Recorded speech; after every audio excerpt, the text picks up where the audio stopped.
Hi, I'm Martin from Soen, and you're listening to the Progcast.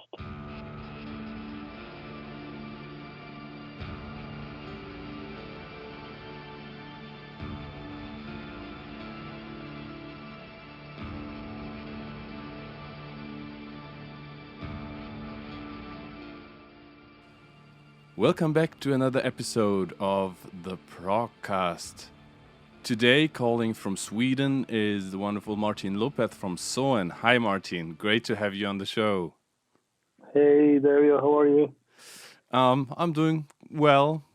It is weird times, as we all know, and we all trying to get by. Um, we've been doing these interviews as we just talked off the air, so to speak, for soon to be a year already. So yeah, 10 months. We started in March last year, and honestly, it's been amazing how much great music was coming out last year, and how many great interviews we were able to do through the internet. And 2021 is promising definitely to be another great year for music and for prog music. And of course, the new Soen album is around the corner. It is called Imperial, and it's gonna drop on January 29th, so a couple of days after this episode comes out. And it's gonna be released through Silver Lining Music again. And yeah, I'm happy to talk with you about that album, Martin. So last time we saw each other was at Summer Breeze 2019, where I had the pleasure to talk to Joel for the Progcast. And back then, the second leg of the Lotus tour was like about to start later that year in the fall, and then you had a Latin American tour. And he also was said that you were planning on working on the next album, which is now Imperial, and now it's here. So how and when did you work on the album? Was it finished before the pandemic started last year, and was it delayed because of it, or did you work in through the last year as well? It was pretty much finished before the pandemic. I think I started writing for what later was became Imperial shortly after Lotus was released, and so thankfully we kind of had everything prepared because we had such a hectic schedule with a lot of festivals and touring and some South American tour, etc. So we wanted to be ready. But the pandemic kind of got to us, and we had a lot more time than we expected to get into every detail and improve every single second of the album a little more. To polish it, to give it the final polish. Yeah. So how can we imagine the writing process in Soen? I mean, it is I understand that you are very much involved with the songwriting, or also you are like kind of most songs originate with your ideas, which is kind of unusual for a drummer in the band, right? Yes, of course. But I've been playing guitar for since I was 15 years old, and bass and everything, and I kind of just went all into the drums because it's my favorite instrument. But I'm well rounded enough to play guitar and bass at this level, I think. So normally, a writing process goes that I write hours and hours of music, and meet Joel, and we go through all that and start seeing what kind of what parts, what songs kind of qualify to be on a Soen album and start playing around with the vocals and see if we kind of reach some kind of musical theme that we want to develop. Then we bring in Lars, and he's an amazing arrangement guru. So he gets with us and starts helping, and we just go back and forth for a long period of time, and then of course involve Cody and this time Alexi as much as possible, so that everyone gets to have their own touch and add their own vibe to the music somehow. Yeah, you just mentioned Slatoriar, your new bass player. Last time I talked to Joel, it was after the change from Marcus to Cody. Now Stefan gave the bass duties on to Slatoriar. How did you find him, and how was the transition from the old to the new bass player? Well, we're still in the transition period, as we haven't really played any shows live and haven't been on tour with him yet. But the musical part was really easy. I mean, the guy is a fantastic bass player, and he's a beast technically, and crew. He has everything that we needed. So we found him on, I think someone sent me a clip of him from Instagram when Stefan left. And I started watching his videos and kind of just realized that it was amazing. So I reached out to him, and he was a Soen fan.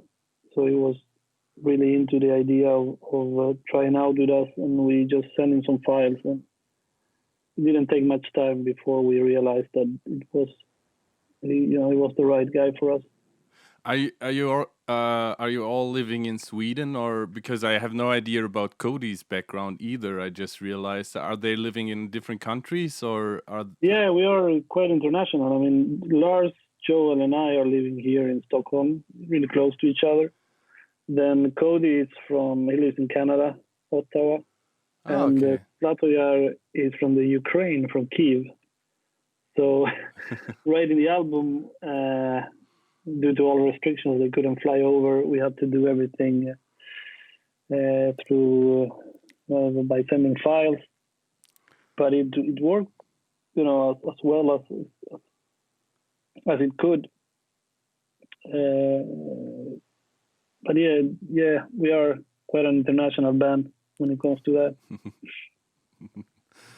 Yeah, production-wise, this time you were working with Iñaki, who I met at Summer Breeze as well. He was your tour manager also back then, and the vocals for some of the tracks you and the drums I read here, you were also working with David Castillo again, as you have done for quite a few albums, I think. But there's a new name, I think, also in the production credits here, and that is the mix and mastering handled by Kane Churko. And I have to admit, I didn't know that name, but reading his credentials, so to speak, is quite. He has come around and worked with Ozzy and Bob Dylan. I don't know. How did you decide to go with him and reach out for his services, for his production, mixing, mastering services? It was a mix of things. I mean, the main thing was that the songs were calling for a different kind of mix, a different kind of sound this time compared to Lotus, for example. We just needed to have this. This album is a lot more song-oriented and less instrument-oriented. And Kane is really good at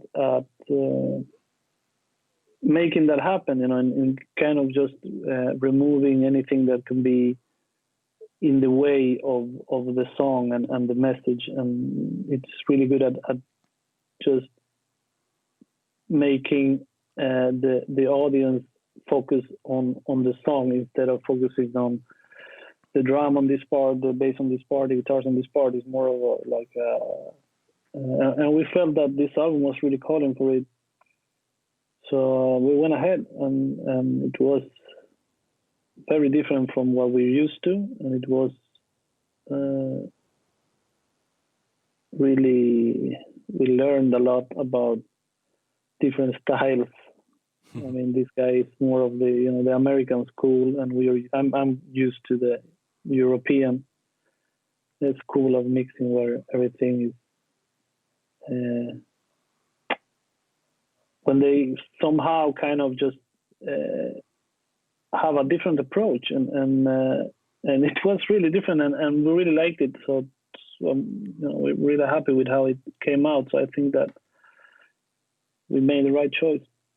Yeah, you just mentioned that this album turned out to be a lot more song-oriented than you were before, and that was actually also one of the first things that came to my mind when listening to Imperial, and maybe also that was the reason why I was at first a little bit unsure if I'm gonna like it, because I was so used to the Soen sound as it was.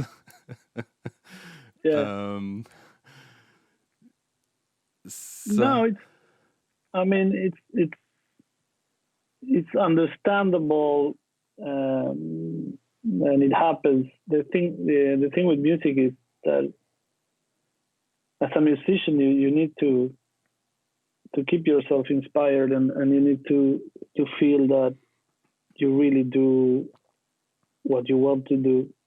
That you're honest to yourself and to your audience. And on this album, we quite early noticed that we wanted to have that, a record that was clear and a bit straight to the point, because we had a lot of things that we wanted to say, and we needed the music to kind of carry the lyrics. So a lot of choices were made, but even with that,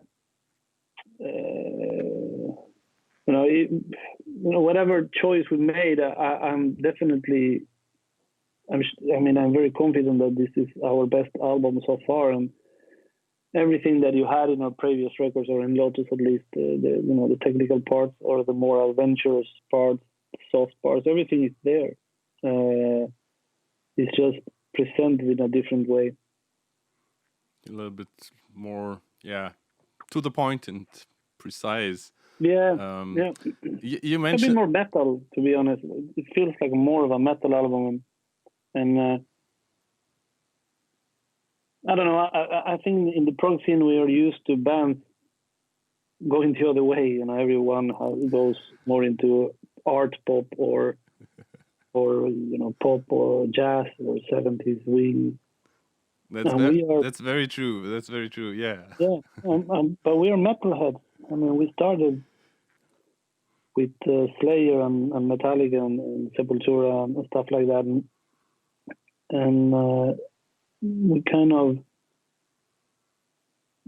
somehow went back to those roots a little bit, and it feels great. Yeah, I also had the feeling that even the song that comes closest to a ballad this time would be probably Illusion, I guess. But also that it is not as mellow and as stripped down as River, Lotus, or those kind of tracks were. I had the feeling. No, exactly. I think it's a little bit more. It's a little bit more up tempo. Could be more of a maybe a rock ballad / rock song. Yeah. but I love it. So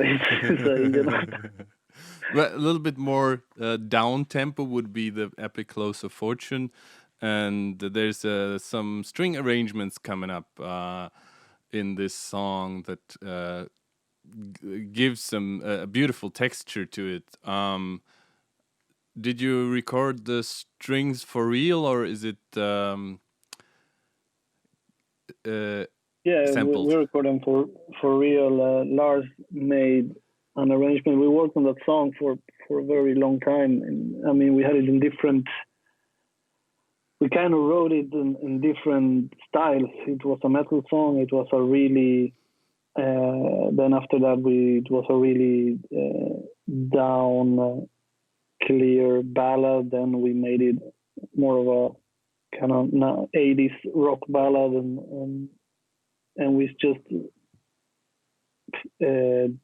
had something we were missing in the chorus, we thought.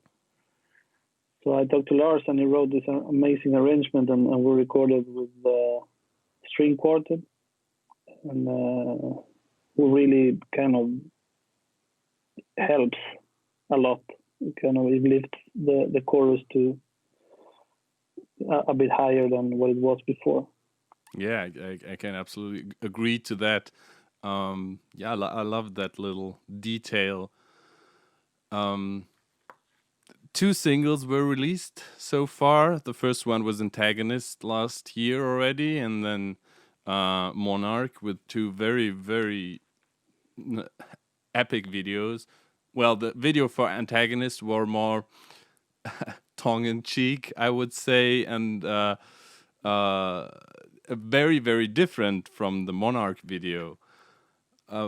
Did you guys come up with the concepts yourselves, or did you hire the video directors to work on your song and the message and the story? We never. I mean, if you're working with someone who's creative, you should never tell them what to do because it's almost an insult. So we talk to them, we show them the song, and we just tell them to give us a certain idea of what the music and the lyrics represent to them, and from there we just talk and find what's doable and just let them work in peace, pretty much. And we had different producers, and you can see that the videos are quite different from each other. But it's also a choice of choosing the producer by knowing the kind of work that they do and the portfolio and their style. Yeah, exactly. Because it needs to be. You need to somehow, you have an idea of how the song should be represented, so you just find the guy and kind of let them go wild.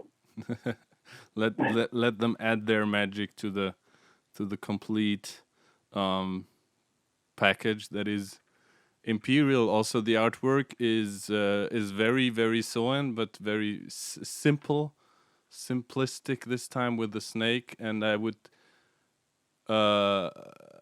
assume that it. We talked a couple of years back when we saw each other at the show. I think it was in Salzburg. When I bought the patch with the Soen logo, which is also the snake, and you said, yeah, your friend who designs all your tattoos as well did this logo. So was he the one doing the artwork as well, or was it someone else? No, it was someone else. It's a picture actually of it's a guy who named Mark Laita who took the picture, and we have Enrique from Forma Studio who is together with Bringsli. They work on the designs, and we it's people that we have been working for a while, and that we share the same kind of taste. I mean, so it's also the same there. We let them have their ideas and we talk about it, and then we find something that we are all agree on. You like similar aesthetics. Yes, we do. Cool. As you can see. Yeah. We talked a lot about Imperial now, about how this album was created. Of course, right now, I think just today or yesterday, the news came in that you will have to postpone your European tour to the end of the year, going into January 2022. I saw that, Yeah. and at this point, I'm just really, I really hope it will happen, and then when you're back in Munich, we'll see each other again in real life, and I'll bring my recording equipment and we'll do a follow up. Well, definitely with the whole band. Yeah. See what the other guys have to say. Yeah, I mean the pandemic it's a nightmare. It's a nightmare, but you know, it's just, you know, hopefully it will pass. You know? And we gotta. I mean, it's for us. It's just a complete change because it's hard to make a living as a touring band if you don't tour. Yeah. It's quite simple, but you know, we gotta stay positive and just let the time pass, and we will eventually go on tour. You know? Yeah. You guys have been very busy touring the last 3 albums at least. I remember you had 2 tours for Tellurian, I think, and 2 tours for Lycaia, and 2 tours at least in Europe for Lotus then, yeah. and then of course you had tours in South America as well, and wherever, and a lot of festival appearances. So you were really busy touring. We had a lot. I think it will be. I mean, 2020 was supposed to be by far our busiest year since we started. Wow! But I think we managed to do 7 shows. So we just, and it's. I mean, this. You just look at the positive side. It will be. It will be exciting to go out there and play a new album and still have Lotus on our back pocket somehow and all that. And I think people will be also excited just to finally get some live music. Yeah, I think it's gonna be very emotional and very. There's gonna be a lot of emotions going on once we go back to shows, and probably on both on and off stage. Yeah, the emotional part fits us really well. So it's musically. So we just honestly just looking forward. Yeah, me too. Before we wrap this up with our funny little ending section that is called What's in Your Walkman, I would like you to ask if you would want to go with me through your back catalog. I mean, you have 5 albums now, and maybe name your favorite tracks from each album. Would you be up for that? Right. Yeah, I think I can do that. I think it's Savia from the first one. From Tellurian, I would say between the words and Tavla. Kuraman. Then Lycaia. From Lycaia, it's maybe Sectarian. And from Lotus, I think Lunacy maybe. Or Martyrs. No, Lunacy. No, Martyrs. Okay, no, one of them. Let's say Lunacy. And from the new one, I think Lumerian, actually. Today, I mean, I'm still getting used to the album. So it changed depending Well, on the day. the album will the episode will come out on Monday already, so a couple of days before the album actually drops. And what we are doing is we do a Spotify playlist that the people who are listening to this episode can check out, so they have an overview of over your discography as well. So we will definitely put the 2 singles there for now. My favorite songs would be There's the single coming out tomorrow. cool. Yeah. Then So that I can actually say it's a video for Illusion. sweet. But I can say because if this is coming out afterwards. Yeah. Great. Yeah, actually, I wanted to ask that if there's gonna be a third and final single. Very cool. We will check that out. There's gonna be a few. There's more singles after Illusion actually. Okay. We're going crazy. You had enough time to prepare. Exactly. Yeah, it's all about that. We have so much time that we gotta be active, and so we've been doing videos for a lot of songs. Yeah. So yeah, I just wanted to add my favorites from the albums as well, and that would be Last Light from the first one from Cognitive, then The Words from Tellurian, Lucidity of course from Likaya. So okay, the ballads pretty much. Yeah, more or less. We're actually doing. We're actually doing. We haven't really come out with this yet, but we're preparing a really interesting semi-unplugged show with our, let's say, with our softer songs and our hard songs and our heavy songs played in a softer way, with a quartet and a choir and stuff. Really, we've been really working hard on that, and it's a bit embarrassing to say because it's my band, but it's actually sounding quite magical. That will be something for you to enjoy. Are you planning that to do soon with a live stream or something, or will you do that? We don't know yet what we're gonna do. It depends. I think we will. We want to play that live because it's and it's just so overwhelming with all this, with the strings and everything live. So we want to do that and possibly record an album that way, because our songs really work that way. But we haven't decided yet. At the moment, we're just kind of enjoying the process of doing that, because we've been eager to do that for a while. But we'll see what we do with it afterwards. And I guess Lars is involved pretty much with the arrangements as well. Yeah, he's going nuts, and he loves it, and I love that. I love to see him excited like that. Yeah, well, okay. For Lotus, I will pick the not ballad martyrs then, because you picked Lunacy, so yeah. I can pick martyrs. You had it. You had it as yours. Okay.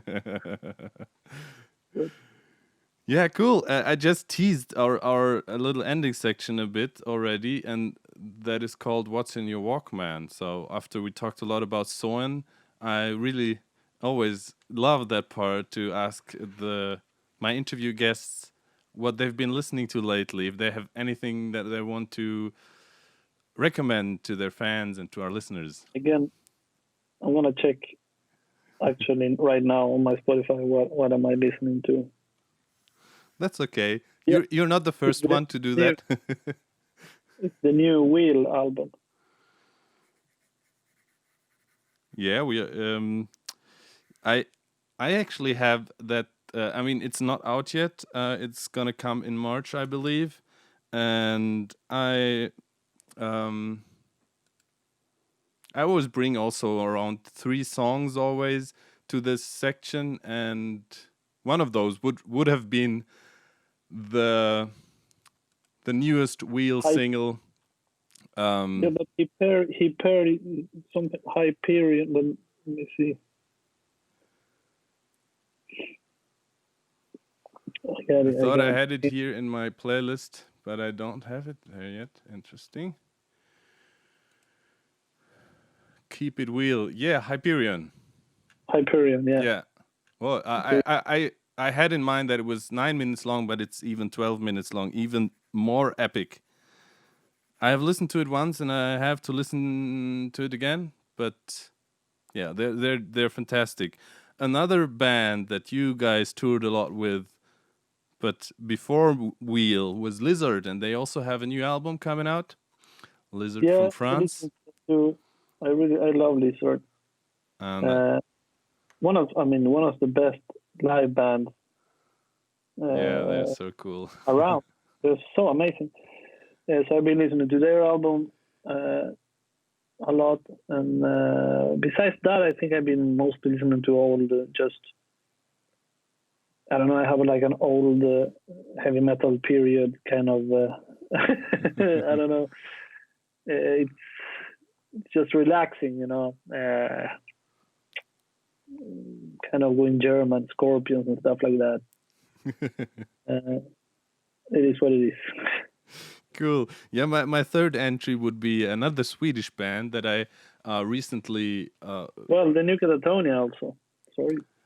Yeah, that's a very good call. Yeah, absolutely. I love that album. It's also almost a year old now. Not quite, but I think it came out in the first half of 2020. Definitely, and it's beautiful. Another a little bit smaller band from Sweden that I recently discovered that they released their debut album on December 4th, and the band is called Hollingshead. And there's a funny connection to Soen as well, because their keyboarder is Carl Westholm, who used to play with Marcus Yedel in Avatarium. And I love this guy's keyboard sound. He not only did he play in Avatarium, but he also had his own bands, Jupiter Society, which was amazing kind of proggy doom metal, and Carp Tree, which was more prog rock. And this is a new band apparently, and Johan Niemann, the bass player from Evergrey, is also involved. And it's really cool. It's the band is called Hollingshead, and the album is called Stay Dead. I just the funny thing is we the guy is a heart doctor, isn't he? Who? The keyboard player. I don't know actually. He's like a what do you call it? What's the name in English? Cardiology, yeah. Cardiologist. But no, he made like surgery in the heart. I think like one of the best. So to have an album called Stay Dead is a little bit too cocky. But it is what it is. The funny thing was that one of my colleagues, probably either Rune or Colin, put it in our releases spreadsheet that we keep feeding to stay up to date what's gonna come out and stuff, and then also do our Fridays releases of the week posts. And I checked out the song in the playlist for that releases of the week of December 4th, and I heard this song. And I immediately recognized his keyboard sound. Yeah, he's good at that. Very cool. That was a lovely chat. We are pretty much at the 30-minute mark. That is a perfect length, I think. Thank you so much for taking the time, Martin. All the best with Imperial. Thank you, and I hope to see you soon, man. It's been a while. Likewise. To our listeners, as always, thank you for listening. Take care of yourselves, take care of your loved ones, and listen to great music.